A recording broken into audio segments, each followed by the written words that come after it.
Welcome into the Toyota Lounge, powered by your Front Range Toyota dealerships. This is the DNVR Avalanche Podcast, our first off-season show in 8 months, 9 months, something like that. It's been a long time. All four of us here talking the season that was for the Colorado Avalanche. A lot of different things to talk about, a lot of different angles to get into from the season.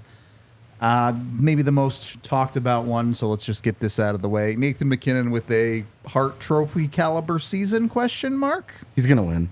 You think so? I still think so. Okay. 141 points did he end up with, I believe. The best season in Avalanche history as far as a single player's production. Certainly the best season on home ice. Competition of Kucherov and McDavid for that Hart Trophy. McKinnon, 2 second-place finishes in his career already. Is there enjoyment in this? Not for McKinnon, for Avalanche fans. Can you find a little bit of solace in knowing you just witnessed a season like this from Nathan MacKinnon, even if the cup isn't on the table anymore? It's nice to see him get rewarded for something that he's been on the doorstep of for so long. It felt like not having a fully healthy season held him back. You know, the last time he had 82 games under his belt, he's at 99 points. So he crosses that 100-point threshold with an incredible season last year. And then he follows that up with an even better performance. And I think that's why you view it as a positive, because it feels like his trajectory is upwards still, as if that were even possible. He continues to best his last season prior. And so with what he was able to accomplish this last season, I think you can be hopeful that the best is yet to come for Nathan MacKinnon, just because of how hard he pushes himself. Everything that we learn about him as an athlete points to him continuing to improve. And I think that is why you look at what kind of impact that can have on this core moving forward and get a little bit excited. I think it stings right now, but Nathan MacKinnon just continues to get better. I think the way that MacKinnon, he's so reflective of his own game. He's so self-introspective that when he takes stock of what he did well this year, he's going to look at all the points. Yep. And he's going to be like, big flexy, right? Like, I'm the man. I don't know if he'll ever get to 140 again. It's just so many points. It's hard to do. I don't feel like it's out of line to expect him to be in the 110 plus range Indefinitely, yeah. Just certainly for the next 2 years, Assuming health, yeah. Yeah, we'll just say 2 years. Sure. But the thing that I want to see, the most from him is him start to get into that Sidney Crosby into his 30s phase, where he started really hammering away at the other areas of his game. The points are great. The points are there. He's got that. He's offensively dynamic. He's great. He needs to continue to get better. I'm going to start with faceoffs. Sure. Because it's the one that requires the least amount of on-the-fly hockey IQ and sense and all that. Like, sometimes some guys, you're just never going to get better at those things because you can't. Yep. If you could just work really hard and magically be a great defensive forward, a lot more guys would do it, right? But I want to see the, as Megan said, he's so hard on himself. He pushes himself so much. I want to see him open up the door and say, all right, I'm going to spend all offseason taking faceoffs. Because you can't continue to be a 40% whatever faceoff guy. Like, if it's 49%, I really don't mind. But most of his career has been in 42, 43, 44%. Be at least within throwing range of 50. Exactly. Like, at least be competitive in that area. Yeah. And I would love for him to get better on defense. I don't think that's very likely, just because, again, there's not.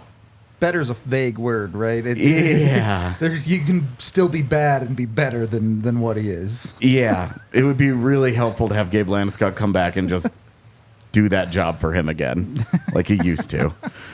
But I want to say, with MacKinnon, offensively, he's that guy. He should continue to be that guy in the immediate future. But I want to see his game start to round out. He's going to get into his 30s. He's going to slow down. We saw in Game 6 a preview of 35-year-old Nathan Mackinnon when he doesn't have that burst. Yep. When he doesn't have that power and speed and all that is changing games, he has to find a way to be an impact player. He didn't do it in that game. Yep. So that should be somewhat of a wake-up call for him that he needs to get going on developing the other aspects of his game. I'm not saying he's behind the curve. I don't feel like that's the case. But now he needs to start taking it seriously. He needs to prepare for the fact that he's going to lose that step and round out that game. So if I'm Nathan Mackinnon, that's where I'm starting. He's also making $12.5 million, and he's a little bit better at this than I am, so he might just tell me to kick rocks. If he goes out and puts up another 140-point season, what are you going to say to the guy? It's true, but also, like, you do look at him and you say, hey, Game 6, Sure. you're not good enough. You needed better. Yeah, great. You got 140 points in the regular season. I loved it. I appreciated it. I won money betting on it. It was a grand old time. Cool. I'm all about that. That is great. But postseason hockey, you have to find a way to impact games when those points aren't going in. And when he wasn't generating points, he wasn't doing anything. Well, a couple points there. I mean, if you're talking about face-offs, I got the right face-off guy for him, but he works for the Blackhawks, so that doesn't work. Great, go hire him. Yannick Perreault, Gabe Perreault's dad. Yeah. The Blackhawks freaking hired him like years ago. When I say years, like, God, it's got to be at least 10 years ago as a development guy, but just on face-offs. So Yannick, like, Gabe Perreault's dad, works for the Blackhawks, but he just works for face-off. But that, I'm not laughing. I'm saying it's rare that teams have that. Yeah. But it's a valid point that you're saying, because I'm going to the point where there's even teams hiring face-off guys. So it must be an important point of a game, right? An important factor. That's what I'm trying to say. Well, and it's something that on this pod we have de-emphasized for a long time. Overall face-off numbers, because a guy having 51%, maybe he's great at neutral zone face-offs, but he's bad in the other areas, which are the ones that are the ones you really care about. You ice the puck, you want to feel like, hey, this guy's got a shot to win this face-off.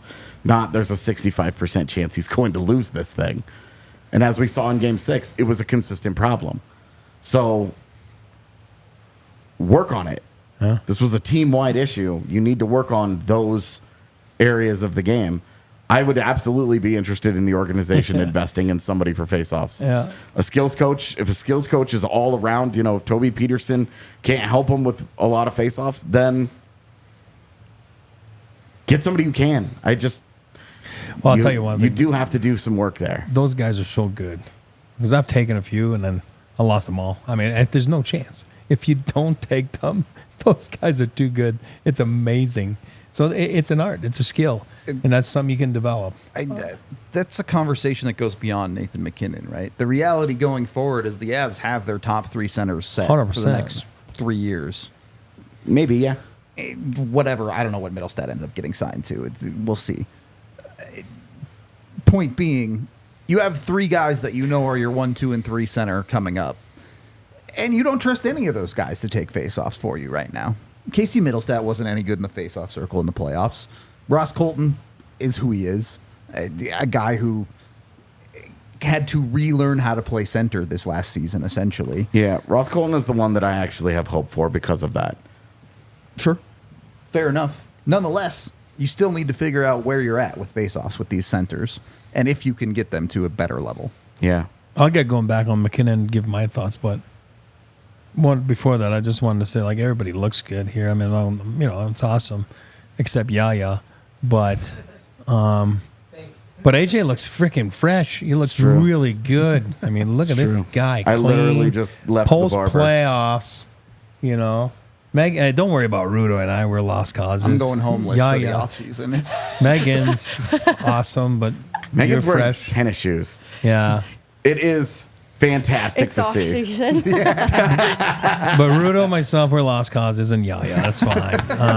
It's okay. I noticed the clean cut immediately when I walked in, AJ, on the set. Just wanted to point that out, but I'll Stopped go me in my back. tracks. How Eric said everybody except Yeah, the yeah. three other guys.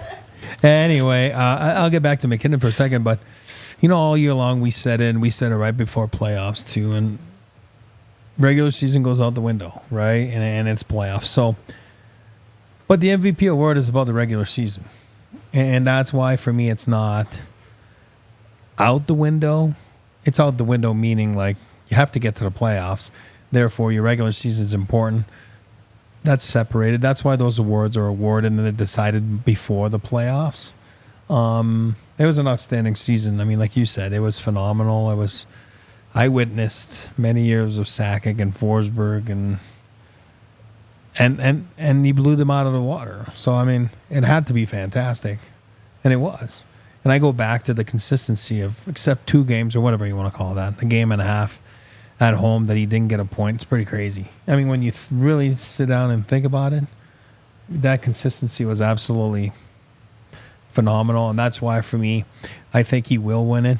I think he will reflect on it and be proud of what he did. But of course, I think we all know what the standard is here, and he would trade that any day for a Stanley Cup. Absolutely. Of You know what course. I mean? Of course. We all know that.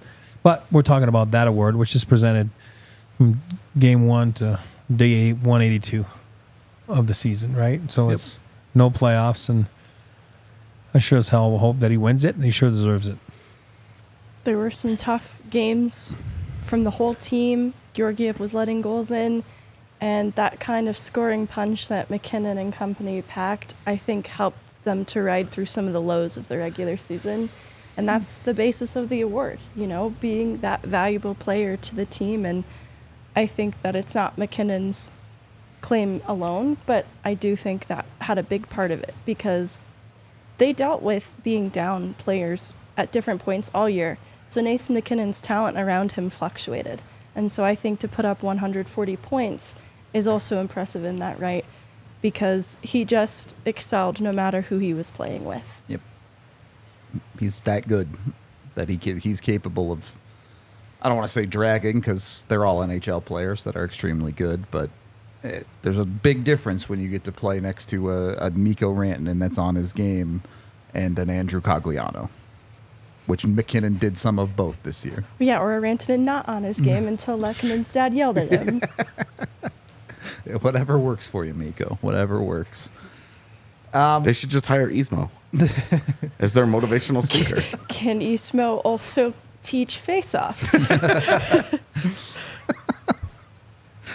I did want to jump from McKinnon to Jonathan Drouin. I don't want to get into kind of come back off season, all that stuff, contracts and all that. We're we'll looking talk back about right later. now. Yeah, we're going the other direction.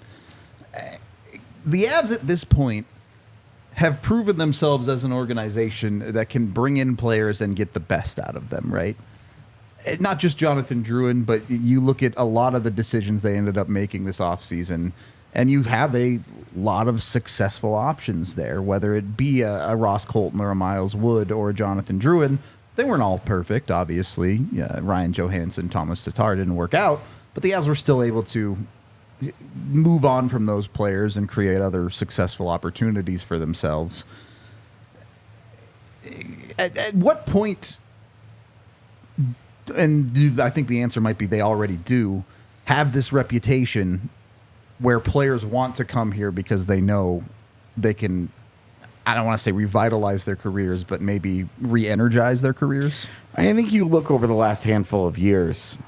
Obviously, you're in the situation that you're in today, but a guy like Val Nichushkin was on his last legs as an NHLer and ended up with an 8-year deal. Yeah. What happened after that, Put it this way, the on-ice stuff certainly worked really well. Yeah, and so you look at Val Nichushkin, you look at Evan Rodriguez, you look at Jonathan Drouin. Guys who are still in their primes that have had good experiences and got opportunity and did a lot with it. Tomas Tatar is a little bit different because he's on the backside of his career. Yep. He's not looking to revitalize his career. He was just looking to get the last blood from the stone. Yep. And it didn't go particularly well in Seattle either. I think he's going to have a hard time getting an NHL deal this summer because he's 33. It's a tough spot. You look at a guy like Zach Parise. That was the last leg. That was it. That was his last kick at the can. He's done. But when you do look at the guys that they have brought in specifically with the Reclamation Project label, they've done pretty well. And that's where, when you look at this offseason, when you do look ahead, you do start to look at, okay, which reclamation project are they going to target that they think they can build into something? Sure. You know, a guy like Freddie Olofsson is a little more of a hit or miss. Played a lot of games for them and started out pretty well, and then by the end of the season, you know, he doesn't play at all for them. And they actively make moves to replace him at the deadline. He may not even stay in North America, you know, like it's. So there are hit or miss, but the guys that get the opportunities are the guys who have succeeded. Yeah. And I think that that's meaningful when you do look ahead and you are looking at trying to sell players on, hey, you know what cap situation we're in, $800K this year, $1 million this year. Yeah. And parlay that into something bigger next year. I think it works both ways to their advantage too, because there have been players that you've heard Colorado has been in on that doesn't ultimately get it across the finish line. I genuinely believe in the philosophy of rejection is protection, because I think Colorado has a way of weeding out players that would not be a cultural fit, because there are also expectations in wanting to come to Colorado and play with the likes of Nathan Mackinnon. Yep. And that could repel players who might not be interested in being elevated to that standard even in practice day in and day out, because it can be grueling and exhausting. And I think that standard that Colorado has cultivated also weeds out some of the bad apples that might not be a good fit in Colorado. And I think, to AJ's point, that's where the guys that have had the opportunities, they don't just get the opportunities, they seize them. And I think that's why you've seen the success, because it takes a certain type of player to be interested in coming to Colorado and believing that they can thrive in a culture that is held to such a high standard in the first place. Those 3-4 players are special, and they're attractive. I mean, if you're a guy, just forget about Drouin, like Rodriguez, right? Yep. Just, it's a perfect example. There's no connection in juniors with Mackinnon, but he's like, you know what?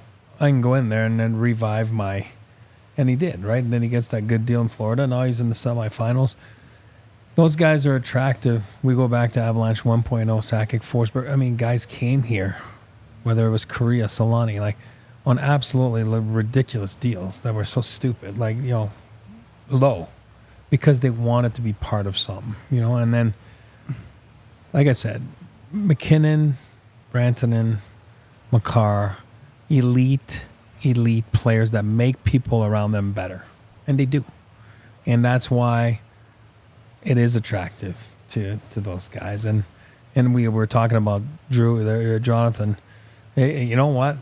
I didn't think it was going to work out. You called them Picasso, whatever. Shakespeare, same thing. And then I was susceptible to, I didn't think it was going to work, And I felt like I was the man after 10 games. I told you it wasn't going to work, but I was wrong. You know what I mean? And then you give credit to the athlete, give credit to the guy, give credit to the organization. And even them, they'd be lying to you to say that they knew that it was going to work.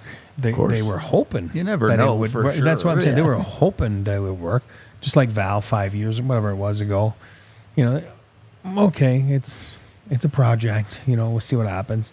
But those guys make people better. The environment makes people better. And then the expectations are there. I'll say it again. Yeah, they didn't get to it, but they're not having a parade because they made it to the final 8 or whatever it is. They want to be the final team standing. And I still stand by that. I do believe they walked that walk. multiple things I want to touch on from both of you there. But before we do, we are brought to you by Toyota. Tons of different car options with Toyota at your Front Range Toyota dealerships. Whether you're a truck person, Toyota has always had trucks as part of their DNA, whether it be the Toyota Tundra or the Tacoma, or all sorts of new 2024 vehicles from Toyota. They have everything, too. If you're not a truck person, all good. You got a 4Runner. You've got a Land Cruiser. You can go with one of their sedans, too. You name it, Toyota has you covered with 17 models with all-wheel drive or four-wheel drive available. So if you are a Colorado off-road type of person, Toyota is there for you. And 16 different hybrid vehicles to choose from, including trucks like the iForce Max Hybrid. So if you want a hybrid, they've got you covered there too, more than anybody else with those 16 vehicles. Visit your Front Range Toyota dealership today, whether it be AutoNation Toyota, Arapahoe and Centennial, Corwin Toyota in Boulder, Groove Toyota in Littleton, Mountain States Toyota in Denver, Stevenson Toyota East in Aurora, and Stevenson Toyota West in Lakewood. Toyota is the official vehicle of DNVR, and even if they are eliminated from the playoffs, Toyota, the official vehicle of the Colorado Avalanche. So make sure to go check it out. Get yourself over to one of those Toyota Front Range dealerships. Once you've got your Toyota and you're good to go, you're good to drive yourself around the city, make sure you drive yourself out of the city. It is the off season, so maybe go spend a little bit of time in Vegas with Circa Resorts and Casino. You can get out there, you can relieve the stress, you can relax a little bit and get yourself enjoying Stadium Swim at Circa with their 90-foot television. Go watch some sports out there. You don't have any pressure of the Avs anymore. You can go enjoy a fun hockey game like the Florida Panthers game on that thing. Of course, you can also get into their sports book. It's a 3-story sports book if you want to go bet with them. You can get in on their 7,000 square foot casino. It's adults only casino, so you don't have to deal with kids running around either. Circa, great place to stay in Vegas if you get the opportunity. Head over to circasports.com and use code DNVR20 to get 20% off your stay with Circa and experience all of those amazing things like Stadium Swim with that DNVR20 code. Anytime, any reason you're heading out to Vegas, maybe join us for the NHL draft. Should be fun at the Sphere. Do that. We're going. Yeah, we're all going to be out there. It's going to be a really, really fun time. And the last in-person draft. And that's going to be a pretty fun 3 days. Yep. Nathan MacKinnon's going to win the Hart Trophy, and then the next day the Avs are going to use a first-round pick, and then the next day they're going to watch all the other teams pick for a while. Yep. And it's going to be in the Sphere. We're going to have a great time, and then they're going to pick a bunch of times in the 5th round. It's going to be a grand old time. Let's go. I'm ready. I honestly, I can't wait. That's the thing I am most excited about in off-season. I don't know. Free agency day is always fun for me. It is, but the draft is just... Free agency day is not an in-person thing. There's so much different this year, and going down to Circa, I think, is going to be a lot of fun for us. Shirtless Rudo in the pool. Let's go. I am less excited for that part, but I don't know. I've seen it so many times now. I guess it's You should just be used to it. Yeah, by it's now, really honestly. just... It is what it is. Exactly what honor the benchmark at this point. I wanted to get back to Megan's point that she was talking about Colorado learning the value of getting players like a Jonathan Drouin. Kind of the other side of that conversation, though. Did the Avs learn a lesson with Ryan Johanssen this year? I hope they did. Because clearly something that never worked. Even in the early parts of the season where he was at least producing goals for the Avs, he was sitting on 1 assist for like a month. As a guy who was supposed to be a playmaker, you talked about that mentality that this team has, that extremely high work ethic that a team that is so focused on winning like Colorado. How do the Avs avoid making a Ryan Johanssen mistake again? I think they need to be more honest with themselves. I think Ryan Johanssen was a great teammate, great person, Sure. very well liked. And so I think they wanted to believe that he could be the other things that they needed to be. But there were some realities about the situation he came into the season on, right? He had just rehabilitated a difficult injury to come back from, Yep. entering a team that's known for their speed, and he's a player pre-injury that's not known for that. Yeah. So they're kind of expecting him to be something he's not already off the bat. Sure. But you look at the role that he played in Nashville too, and this is where it becomes a difficult conversation about Ryan Johanssen, the player. did he have that competitive edge that you just need to have to play in Colorado? And that's where I think, if I'm being honest with myself, I wouldn't have projected that to just come out of nowhere for Ryan Johanssen. It doesn't mean that he isn't a great teammate and cares about, Of course. playing for the guy alongside him. I just don't know that that was a characteristic he really had in the bag. And that's where I think it became challenging, is his player type already didn't perfectly really fit Colorado. He's coming off an injury. And then there's that component of the competitive edge. And that would be the hardest sell for a player like that. And I think they just need to be honest, even if they really like the person. About who they are on the ice, yeah. Yeah, but sometimes it's a question of fit. You don't know what the fit will be until you see it, right? And I'm not, again. Look, as a person who said, hey, I think Ryan Johanssen could make this work, in hindsight, it was very obvious that he was not a fit. No, I was going to say fit / what other options are out there? And that's a fair point. That's, what I'm trying to say. And I'm not defending. It didn't work out. It didn't. It was a bad move. There's no ifs and buts. But to Megan's point and to, what I'm trying to say is the same thing. It's more like, but sometimes you don't know. I know that it looked weird, but you're like, you know what? No, I think if we give him some speed and, you can talk yourself into something when there's nothing else available. You can, right? I mean, that's just life. It's anybody. So I do believe that has something to do with it, but it was a wrong swing. It didn't really, it wasn't that costly, right? I mean, if we go back, This is the other thing. This is the other aspect of it. It was free. that's my point. So it was easy to swing, but I go back to it, and a wise man told me once, my old man, about you're not gonna swing 10 for 10. You're just not. But if you swing 7 for 10, 6 for 10, it's a heck of a frickin' performance. But you can't harp on the 4 that you missed. You know what I mean? And I don't think, and this is where I think Chris and the crew was good. They missed. We all know that Ryan was a miss, and Tuna Tatar was a miss, right? But they didn't really harp on it. They found ways to wash themselves away from it. You know what I mean? And when you look about it, Tuna Tatar, it's a free pick they got. I mean, it's just the guy with no contract they signed, then they got, a 5th round pick for it? Yeah. Okay, And they so replaced him with Zach Parise like a month I'm just later. saying, Like, yeah. So it's like, so they ended were up completely low fine. risk, you know what I mean? And it didn't work out. But I agree with everyone. It didn't work out. And those are 2 cases that, they were able to move on from without really getting hurt. Yeah, it's hard because you have to, it's a puzzle. We talk about this all the time, every offseason.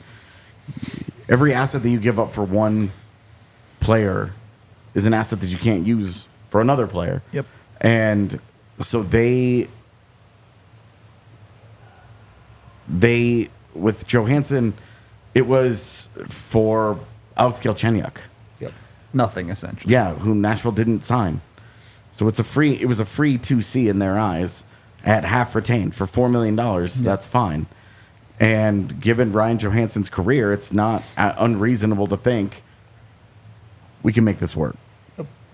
And completely for free. I know that there's a lot of unhappiness about, okay, why didn't they go and give Ryan O'Reilly the same contract? And maybe that would have worked just as well as it did for Nashville. Maybe. Because right now, you feel like they made the mistake there. That was a bad call. Yeah, for sure. By year 3, by year 4, we'll see what Ryan O'Reilly looks like.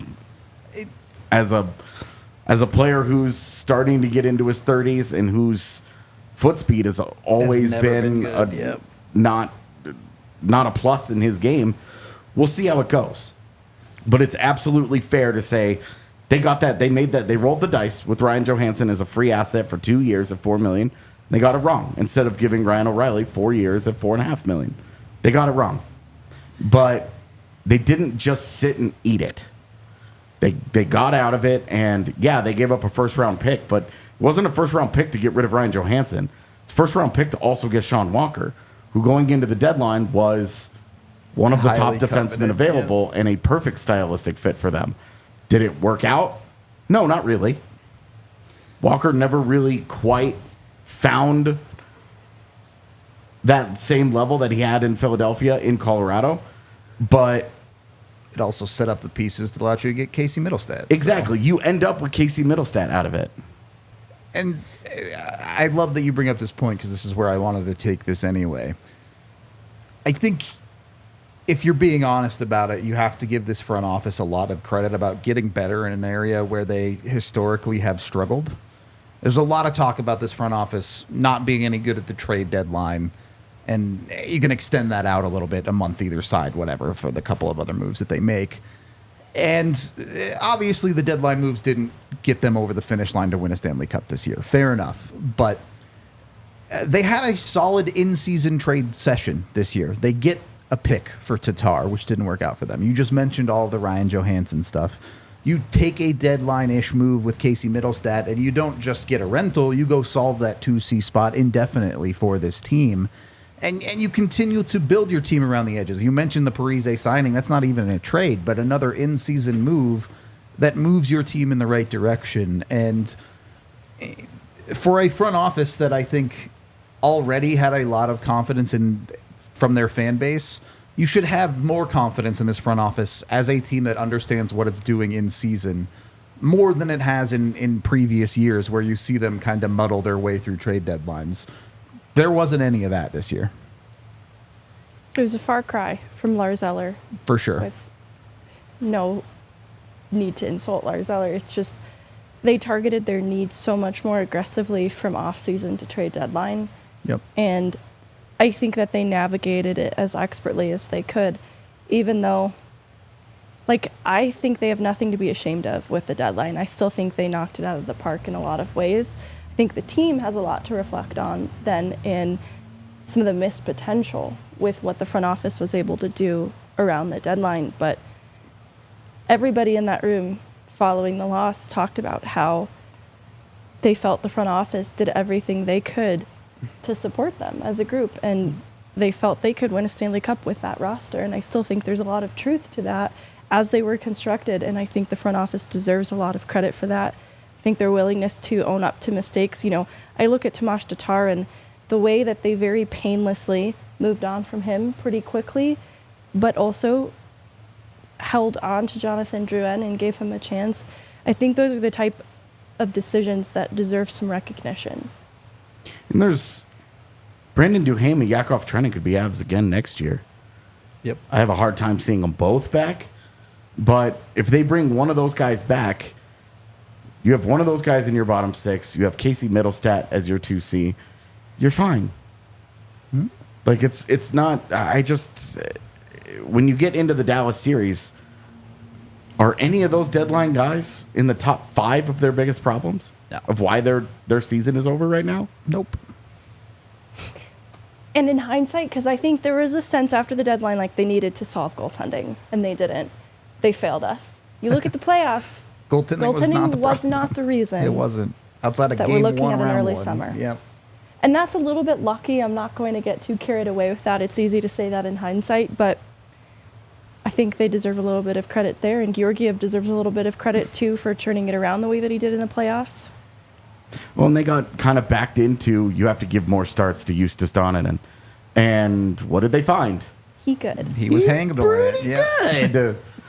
And then they saw some good play out of him and gave him a 2-year deal. Yep. And it's like, okay, you should have. You just set up your backup for the next 2 years Exactly. for $860K or whatever. Exactly. It is. Yeah. And it ended up being, I don't think that they did this on purpose, because if they did, they would have started there Yeah. back in October with him. But you have to feel pretty good about at least Justus Donanen in that next year. Yep. And I won't sit here and pretend like I was super high on Alexander Georgiev the entire time. I waited and waited and waited, and I gave up on him after game 1 of the playoffs, and he was pretty good the rest of the playoffs. Yep. You also look back, his first year in Colorado, he was pretty good. Yeah. So he's had one really good year in Colorado and one not so good year in Colorado, but the not so good year was a solid postseason performance. He has a 3rd year on his contract. You see what he does. It's a cost-efficient position. You're paying $4 million for goaltending next year. If you can find a surefire upgrade, That's a the thing. real Yeah. answer, somebody that you have full confidence, this guy's going to be really good, then yeah, of course you explore it. But you have to do it within the confines of the cap. And right now, Georgiev, given what he's making, offers them a cost-efficient option. It If went you- from round one, game one of you have to find something better to by the end of it of if you find something better, great, but you can live with this. Yeah. I think the easiest thing to do is just roll it back with goaltending. Yeah, I agree. They have so much uncertain money right now Yep. that it's going to be by the deadline next year. They will Everything will be known, yeah. They will know what's going on with Gabe Landeskog, and they will know what's going on with Val Nichushkin's contract situation. Yep. So they will know what's going on with that money, which means that at the deadline they could get awfully aggressive if they wanted. If Georgiev has a great year next year, then you're not worrying about it until Right. he's a free agent next summer. And Like then it's go solve it then, yeah. yeah, they end up they've just kind of ended up with a good team that they need to do some work with this year. Their money situation is greatly in flux, Yep. and that really murkies the waters of what they are. I mean, the hope is you hopefully at least know where Landeskog is at by July 1st. So you have some idea of the money you're dealing with. Unfortunately, I expect the Nichushkin thing to probably play out over the next 12 months as much as anything. It's 6 more weeks for him, for Landeskog. Yeah. 6 more weeks of information on how his knee is responding, how he's feeling. Yep. I don't think that's enough time for them to make a definitive decision. But you if should he's have a pretty good idea. if he's in the same spot that he's in today, you move on. Yep. You spend the money. Yep. And if at some point he gets healthy, great. Cross that bridge But when you get spend there, the money. yeah. If he has taken real steps forward in his progress by July 1st, you plan on Landy coming back. Yep. Yep. There's 2 points I want to add too, also for chat for anybody else. But there's stupid points, there's simple points. But when it comes down to free agency, when say, oh, they should have signed Ryan. Was Ryan coming on the show telling us that he wanted to come here? We don't know that. You know what I mean? It's easy for people to say like, you know what I mean? Like I'm just saying. I really don't want to rehash what ifs on what they could have done. No. I'm saying when we're trying to fix the roster, it's easy to say after. Yeah. Oh, you could have signed this guy. Well, how do we know he wanted to come here? That Yeah, guy? that's what I'm course. trying to say. Of So I course. just want to make sure people realize that. Like You can't and just make a player sign with you. And be I like, have seen it Ryan's coming. countless times, and I've seen actually good friends of mine. Don't worry, it's in the bag. They're coming, and it comes down, and it's like, no, I want something else. So I'm just saying. So it's easy sometimes to say that, and I was just going back to what we were talking about because I read something earlier, and then also a trade deadline. You could also be looking for something, and it just wasn't available. It didn't work.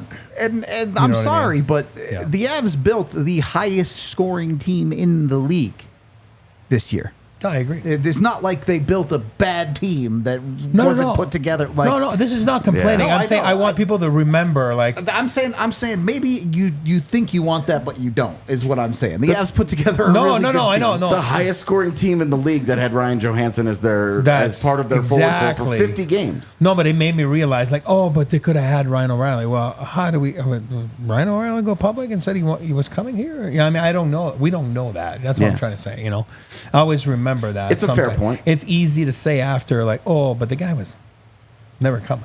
You know what I mean?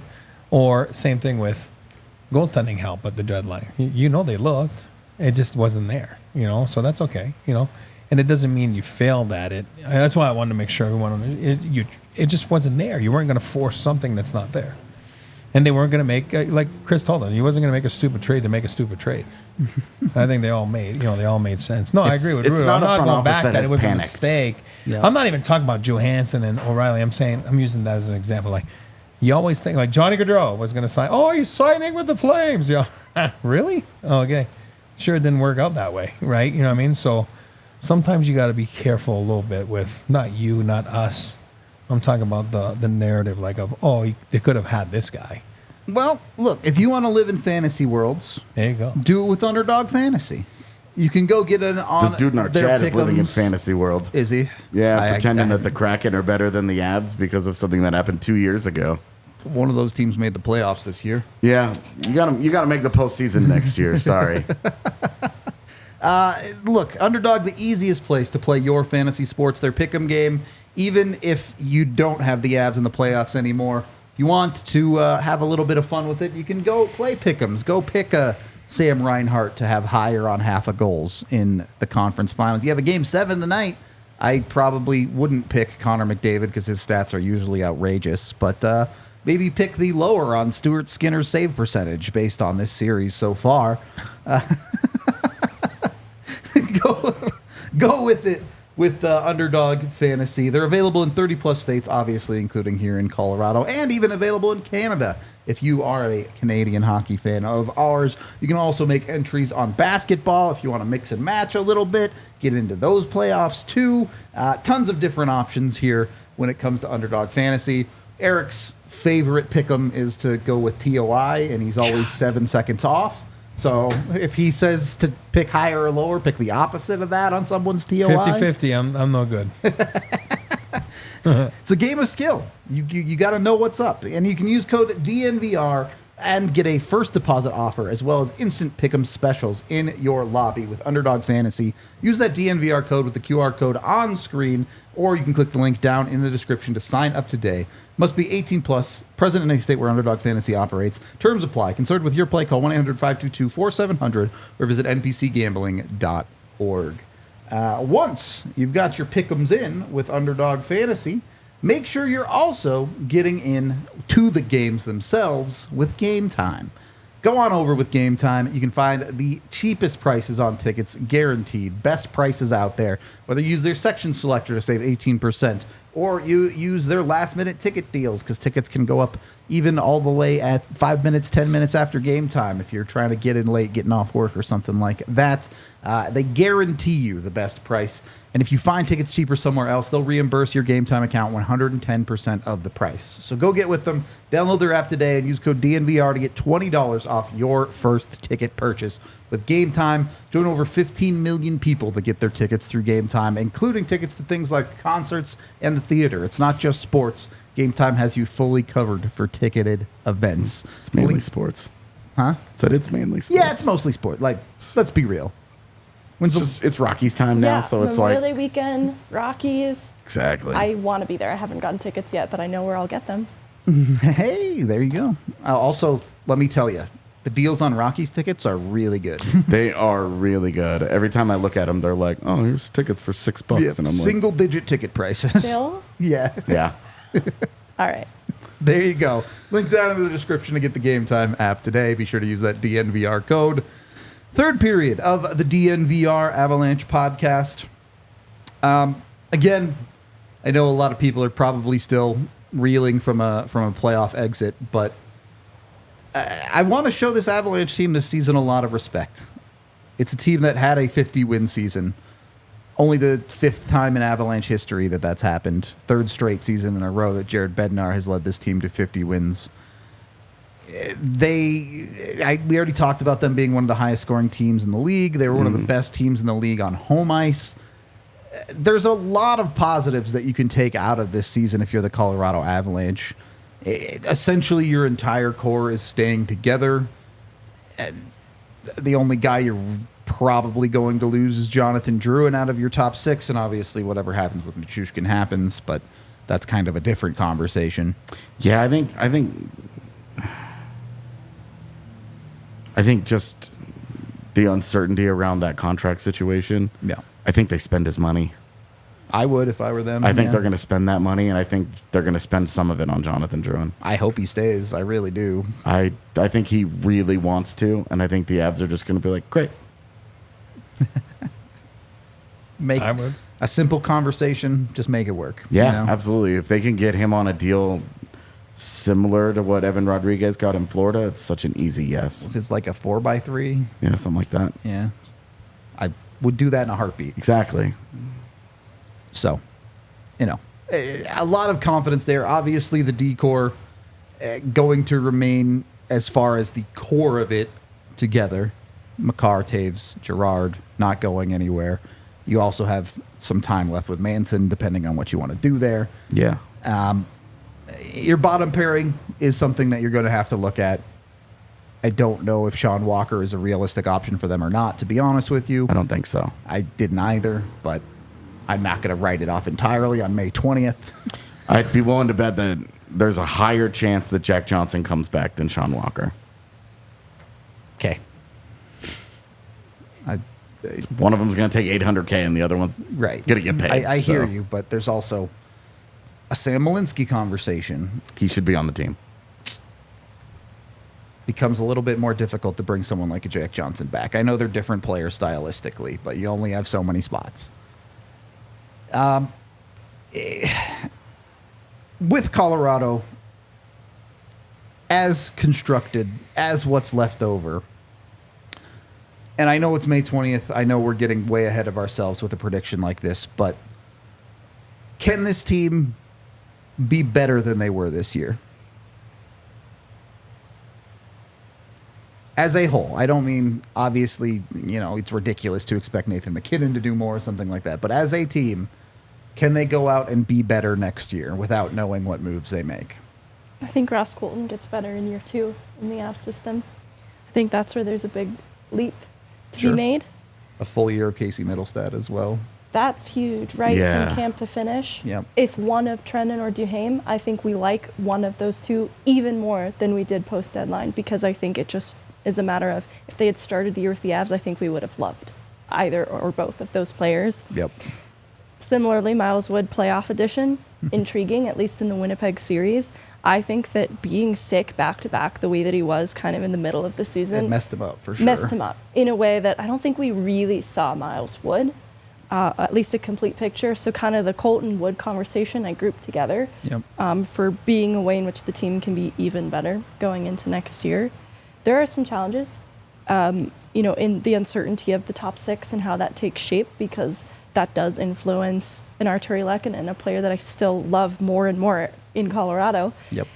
I don't necessarily know that that gets better, but I think that's something that continues to be really good just because of how consistently reliable he is. Reliable is the word. Yep. And then looking at Georgiev, if he really dug deep into the mental side of his game and was able to get a handle on it in the playoffs, especially in a way that translates to the regular season next year, and if they're willing to give Justus Oninen a little bit more runway too to see what they have in him, another player who was hampered by injury, I think that's an intriguing goaltending tandem that could be really good if Georgiev, again, really did do the soul-searching necessary to get a handle on the mental side of the game.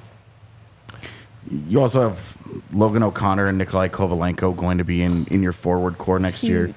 And Kovalenko will be what he's going to be. We don't really know. Yep. But when Logan O'Connor was next to Miles Wood and Ross Colton, They were really that was good. a tip-top third line in the league. And this is no offense to him, because it's just Logan O'Connor is really good at what he does. He is. He elevates every line that he's on. Yep. Logan O'Connor, Freddie Olofsson, and Andrew Cogliano was one of the better fourth lines to start the season. Entirely thanks to Logan O'Connor. And then Logan O'Connor moves up a line, and that line struggles. And then Logan O'Connor's new line becomes one of the best in the league in that role. Yep. That's the Logan O'Connor effect. He was very important to their bottom 6. But adding back Logan O'Connor, adding into it a Nikolai Kovalenko and maybe a Brandon Duhaime or a Yakov Trenin as well, you've got to move on from Andrew Cogliano. You should really. It's just done. You have to move on from, in my opinion, you have to move on from the retirement guys. Yep. Jack Johnson, I'm Andrew with you. Cogliano, and Zach Parise, all gone. I just said I think there's a higher chance Jack Johnson comes back. I think it should be done. I'm with you. I think there are people that greatly overrate his contributions on the third pairing. The fact that Jack Johnson for 3 full seasons in Colorado made every single pairing he was on worse. Yep. All those guys had worse numbers when they were next to Jack Johnson. That is a huge issue, because when you did look at Sean Walker in the postseason, when he was with other guys, it's not was like it was a fine, yeah. magical elixir. He wasn't incredible or anything. There just wasn't an but anchor around his neck. Yeah. His play was significantly better. I don't know. You just have to move on there. My point would be, even if you believe in what Jack Johnson does, you can't tell me there aren't going to be a dozen guys available in free agency this offseason that can do the same thing. Yep. And with Andrew Cogliano in the postseason It was brutal. And primarily as a PK guy, he is actively hurting that PK. He genuinely may have been one of the worst penalty kill forwards in the league this year. It was bad. He was so bad in the postseason. And it's nothing against the guy, but you can just tell that there's not a whole lot left there anymore. Yeah, the skill that kept him afloat for so many years is gone. Yep. And that sucks because I love Cogs. We'll always love that he got his cup in Colorado. Great, but it's time to move on. It just is. And really, the team is not going to undergo a dramatic overhaul. The core is hardly going to change at all. Besides, honestly, the biggest change of the core might literally be you drop Landeskog and Val Nichushkin's spot, and you just go. And Jonathan Drouin comes back, and Logan O'Connor comes back. That's your top 9. Yep. You add Nikolai Kovalenko into your forward core, you have 10 of your forwards, like that easily. Yep. You're already at 10. Do you also throw in a Jean-Luc Foudy? Do you also throw in Chris Wagner's re-signed, so he's under contract for another year?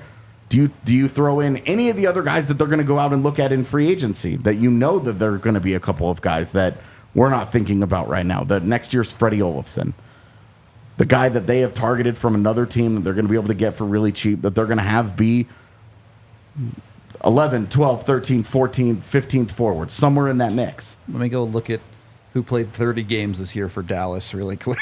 Yeah, let's go look for the Texas Stars and see That's good. who killed it for them. like you're already at most of your forward core is coming back. And even if Jonathan Drouin doesn't, but you add back a Landy, Yep. And in the extremely unlikely event that Val Nichushkin sticks around, you add that guy back too. I agree with you, Eric. He's shaking his head. I agree with you. But I'm just saying he's under contract, and until it gets sorted out, you can at least look at the conversation and say, this is kind of the forward core. The majority of it is not going anywhere. There's not a lot of surgery to be done here unless you, after 1 year, you're going to move on from Miles Wood or Ross Colton. No, especially Ross Colton. You're not doing that. Certainly after these playoffs, I don't think you can move on from Miles Wood either. I think there might have been a conversation at points this year, but The only way that I'm really doing it is if I'm calling up Logan O'Connor's agent and I'm asking what he wants to make on the next deal. And it's Miles And Wood's it's Miles money. Wood contract, and I'm like, okay, but that's next year's Yeah, money. you can solve that later. Yeah, you're not worrying too much about that right now. And the defense, at least at the moment, you should be able to pencil in 5 of them. Your top 4 is certainly set. I'd put it that way. I think that there's a conversation to be had about Josh Manson staying in Colorado. I think so too. But at the moment, yeah, you've got 4 guys under contract, and then you have Sam Malinsky, who you really liked what he did with the team. Yep. So your goaltenders are set. You're at this point, the only goaltenders that you need to worry about are your AHL goalies. Yes, you need to worry about them. Oh my God, they were not good. But was fine. You've got a lot of work to do at the lower levels of your roster, but at the top of it, you're kind of just there. Good place to be when you're working on the lower end of your roster. And when you talk about having a better year than this year, it's really, it's consistency. Yep. Which is always, when you're talking about a regular season, 82 games in the NHL, stuff happens. You're not going to go 7-3 for every 10-game segment. You're just not. It's not how the NHL works. And having Middlestat will help. Some continuity in your lineup will help. Assuming that there's a drop-off from Nathan Mackinnon, but there's a jump from Ryan Johanssen to Casey Middlestat, you can end up in the same place. They are built to be, once again, a team that you should expect to be top 5 in the scoring. Yep. For next year. I want to go to the couch and ask, I don't know if I'm asking about coaching or perhaps systems more so. We saw a team this year that certainly they could go toe-to-toe with anyone at 5-on-5, but oftentimes relied on their ability to come back in games this season. Is there something you can focus in on there this offseason? And number two, special teams. I don't think the Avs special teams really need massive overhauls by any stretch, but the inconsistency AJ talked about, is there something they can work on there? And then specifically the PK. The PK did a lot of weird stuff at times this year. They had a lot of weird system things going on, and maybe some of that is losing guys like Logan O'Connor.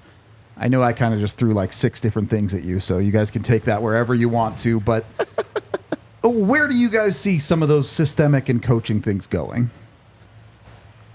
I look at the PK to start, and I reflect on when it started pretty hot at the beginning of the regular season. Yep. Cogliano and Logan O'Connor were credited with taking ownership of it Yep. and kind of instructing it, obviously, alongside Pratter's influence as well.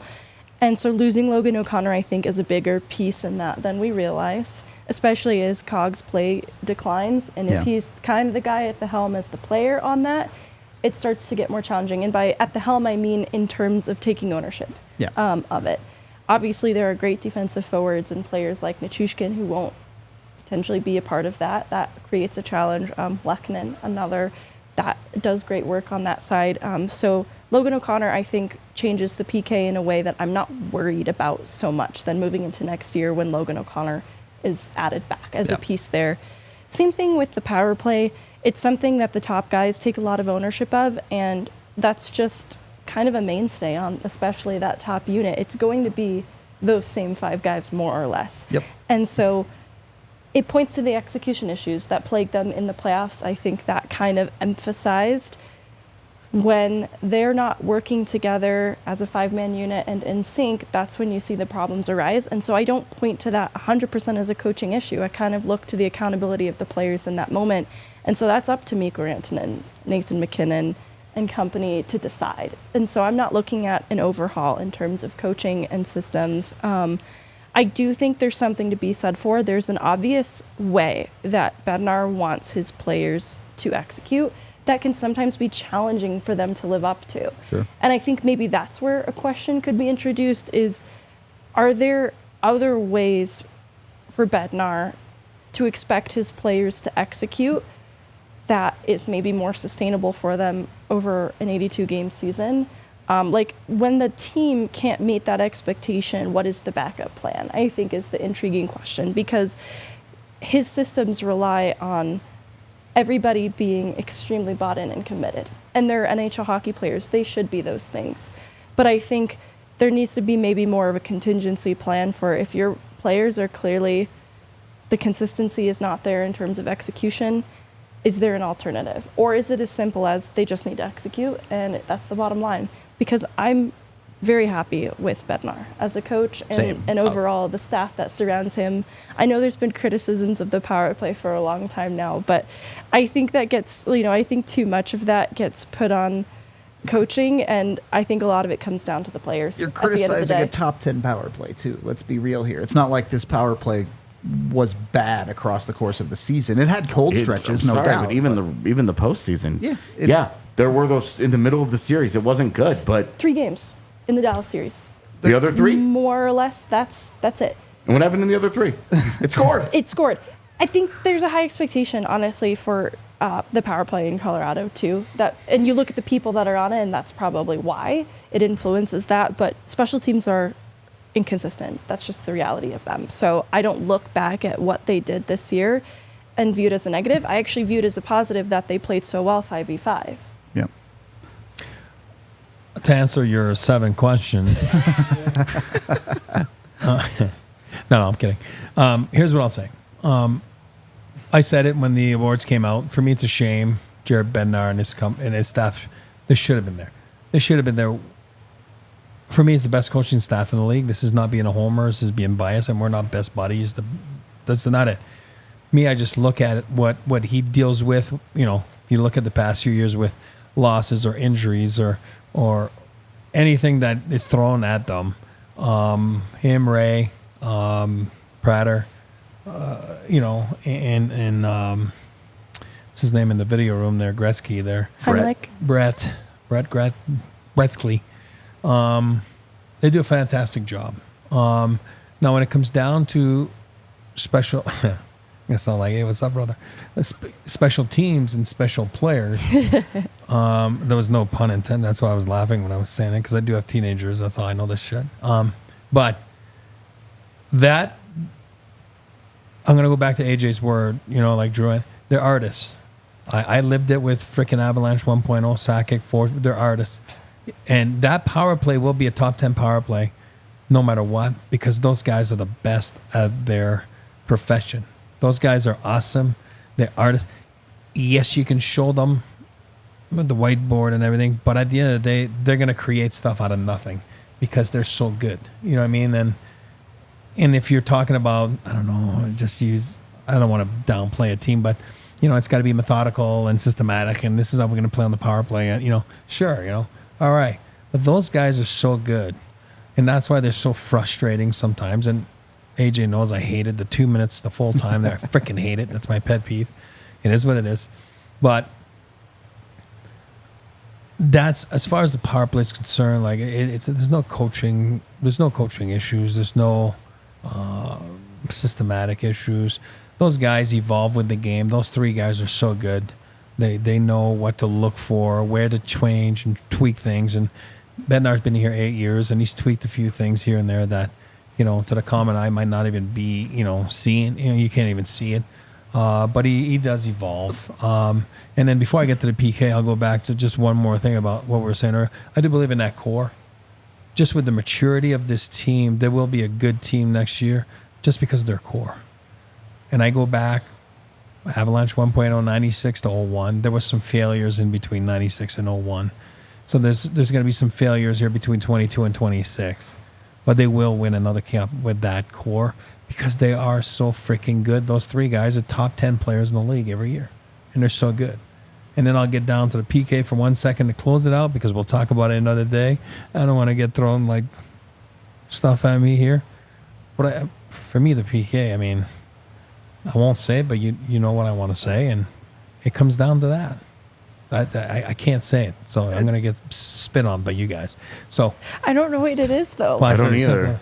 Name me a good PK, I'll name me a good goalie. I mean, it's the same freaking thing. So it's very simple. Okay. I'm sorry, guys. I'm sorry. This is how it works. No, but again, you're going back. I'm telling you, it's been like this for 100 years, and it will be like that the next 100 years. That's when a goalie's under pressure. That's when a goalie gets shots against. You got to make saves. That's it. I would say this on your power play. It becomes a lot easier to not run your top unit 2 minutes when you go into next season saying, hey, our second unit might be Casey Middlestat, Gabe Landeskog, and Ross Colton. As opposed to, for 50 games of this year, their second unit was Ryan Johanssen, Miles Wood, and Logan O'Connor. I know. But that's what I'm trying to tell you. Like, your what do you call that? Your execution and your details lack when you're there 2 minutes, and that's a reality. It just is. It just does, and that's any human being. You know what I mean? And that's why I hate the 2 minute power play. But Your PK needs an overhaul. Personnel, systems, whole thing. Rebuild it. I was just trying to piss you off. I would say more of a reset than a rebuild, but I get what you're saying. Rebuild it. Whatever Logan O'Connor wants. What you need to rebuild is your roof with Red Hawk Roofing. Logan O'Connor is the guy, for sure, though. Go get with Red Hawk Roofing to get yourself a free inspection. When you get that free inspection, they'll get up on your roof. They'll take pictures. They'll show you everything going on up there. Hopefully, there's nothing wrong. And they're like, yeah, everything looks great, and you're done. But if there is something wrong, they can get it all fixed up for you. They're a local Colorado roofing company here, and they're the best at what they do. My favorite part is because I'm lazy and I don't get inspections, they're available 24/7. So you can call their 24/7 line, and if something does go wrong, they can come out. They make sure you get all patched up and get everything figured out. Don't have a leaky PK. Your roof is like your goaltender on the penalty kill, all right? Make sure you've got a good one with Red Hawk Roofing. Again, a local Colorado company just like us here at DNVR, so make sure you go check them out. Get it at least inspected and get those pictures to make sure you know what's going on with your roof today. And once your roof is looking fantastic, make sure you're sitting and chilling in your own house, relaxing with Breckenridge Brewery, the official beer or craft beer at least, of DNVR. We've had them here forever. I love their Avalanche Amber Ales, but they have dozens of flavors for everyone, including seasonal flavors. Their summer flavors are on the way, so get ready for some sparkly light beers for the summer when it comes to Breckenridge Brewery. They are available in all 50 United States. You can use the Breck Beer Locator online at breckbrew.com to find it near you, and also go to breckbrew.com and check out their merch. We haven't shouted out in a while, but everybody loves their hats. They have a bunch of really cool ones if you're a hat person. Some other cool stuff to check out, too, at breckbrew.com. We got our super chats, a couple to get to here really quick, and then we'll be wrapping up for the day. $5 from Barkley, who says, thanks for the coverage of the season, DNVR crew. Didn't get to say it last post game. Eric has been an awesome addition. Appreciate y'all. Then gigantic, insanely generous $50 from Luke. Thank you so much. Thank you for the awesome year. Didn't end the way we hoped. The season had many ups, downs, and everything in between. Sending all the good vibes, love, and hugs to you guys. Megan, remember us when you're famous. Luke from Winnipeg. Thank you, Luke. And then $20 from Ryan. Couldn't get in my message on Friday, but wanted to show support for how much the show means to the community. You all helped me feel connected with the Avs after moving to New York last summer. Keep it up, DNVR rocks. Thank you to all three of you. We appreciate the super chats a ton. And then everyone else who's shown us love over the past weekend and all of that stuff. Also, shout out Megan. We didn't get to do all the sappy stuff with her on Friday, but I was watching live. You don't have to do the sappy stuff. no, we got to give you your I'll props, cry. though. You got to give you props. You're the one doing all the travel. You're the one in the building every single day. We get to sit here on a podcast while you do all the hard work. So the content we make wouldn't be possible without you, and especially you guys got a glimpse of it after Game 6. I'm super excited for a lot of the stuff we have coming, like talking to you from the rink. I think that'll get even better. That was our first time trying it. The audio quality was great. Yeah. So yeah, circumstance not as good, but super excited for everything, and Megan is awesome for us. So we are going to get out of here as the Nuggets get to do their own depressing show now. So we appreciate y'all. We will be back tomorrow, probably talking conference finals and the final four teams left in the NHL. So we'll see you then. We all silly like the mayor.